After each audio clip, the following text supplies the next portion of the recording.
Bonjour à tous, c'est Antoine qui vous parle. Gabriel, je dois absolument te raconter mon aventure de l'été dernier. C'était complètement fou. Bienvenue sur Wow Spoken French, chers auditeurs. Oh Antoine, tu m'intrigues déjà. Qu'est-ce qui s'est passé pendant tes vacances?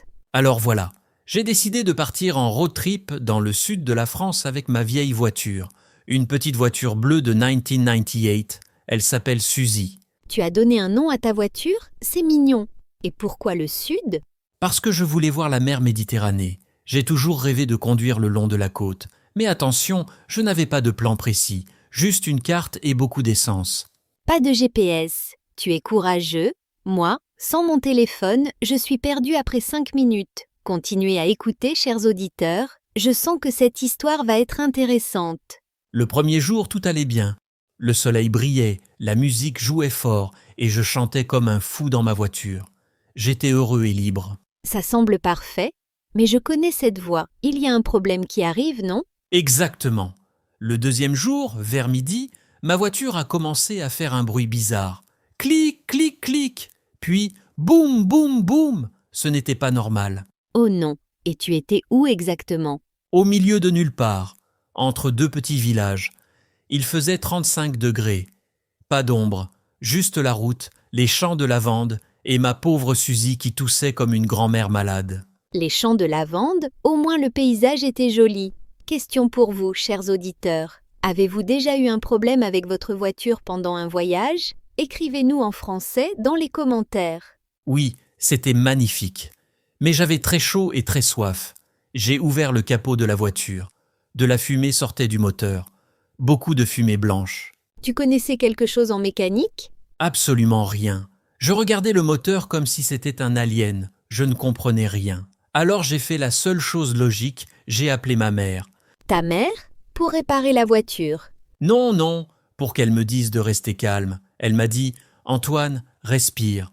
Trouve de l'aide, tout va bien se passer. » Les mamans savent toujours quoi dire. C'est vrai, les mères ont ce talent spécial. Alors, qu'est-ce que tu as fait après?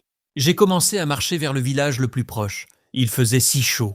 Après 20 minutes, une vieille dame s'est arrêtée. Elle conduisait un tracteur rouge. Un tracteur? En pleine route? Oui, elle s'appelait Madame Dupont.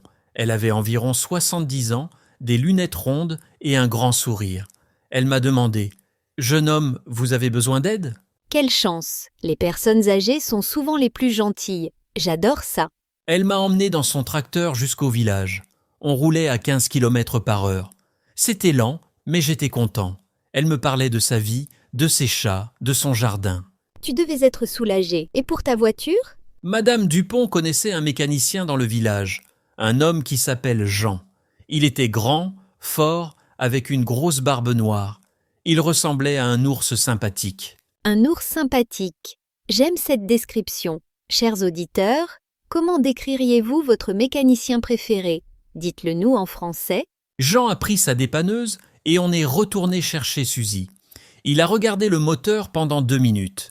Puis il a dit « Ah oui, je vois le problème, c'est le radiateur. » Le radiateur? C'est grave? Pas trop. Mais il fallait commander une pièce. Elle arriverait seulement dans 3 jours. J'étais coincé dans ce petit village pour 3 jours. Oh là là, tu devais être frustré. Tes vacances étaient ruinées. Au début, oui. J'étais un peu triste. Mais Madame Dupont m'a invité à dormir chez elle. Elle avait une chambre d'amis avec un lit confortable et une vue sur les montagnes. Vraiment? Quelle générosité! Cette dame était un ange.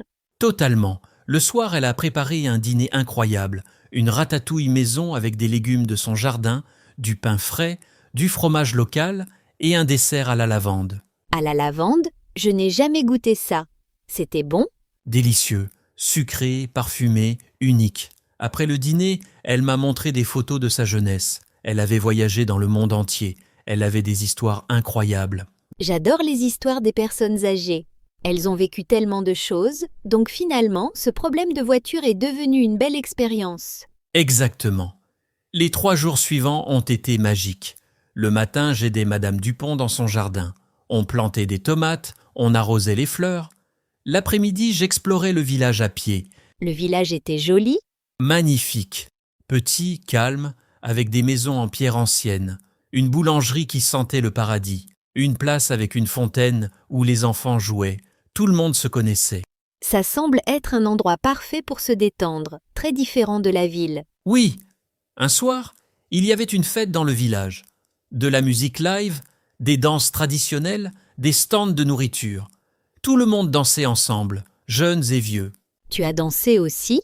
Bien sûr, au début j'étais timide, mais Madame Dupont m'a pris par la main et m'a dit « Allez Antoine, on danse ».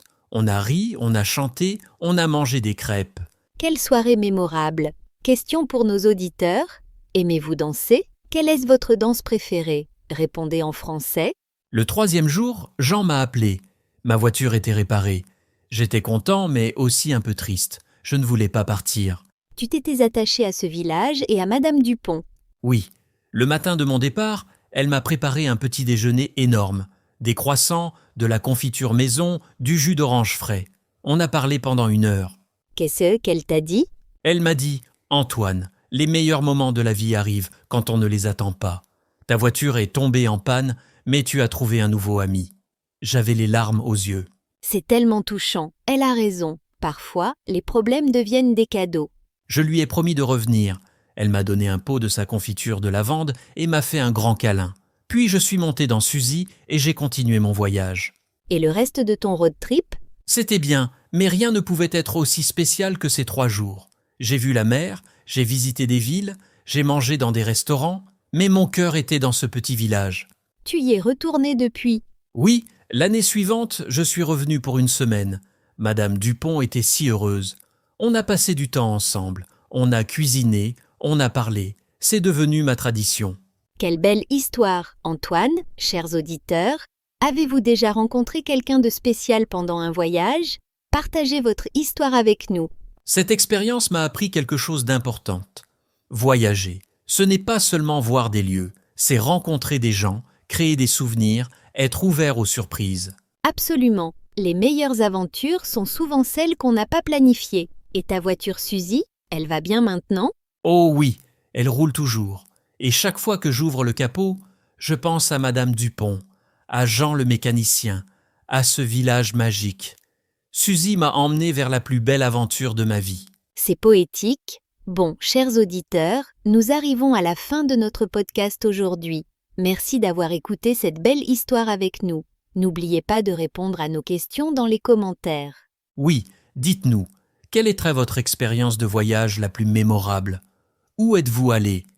Qui avez-vous rencontré? Écrivez en français, même si c'est simple. On adore lire vos commentaires.